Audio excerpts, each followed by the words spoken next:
Welcome to this DelfStack tutorial video. In today's tutorial, we will learn how to watch TikTok without the app. TikTok videos can be watched without installing the app by using a web browser. This is useful if you are using a shared device, low on storage, or simply don't want to install the app.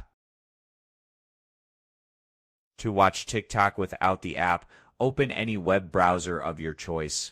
In my case, I'm going to go with Chrome. Just open it and search for TikTok or TikTok.com, then click on the first link.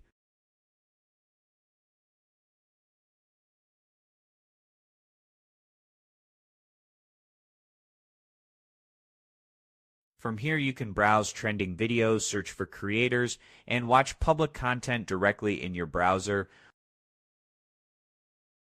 You can also open TikTok links shared by others, and they will play in the browser without requiring an account.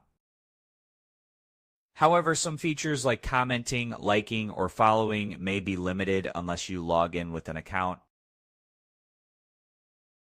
And that's it.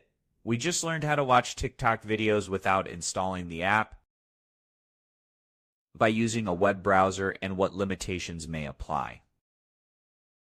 Thanks for watching, and don't forget to check out the next DelfStack tutorial videos.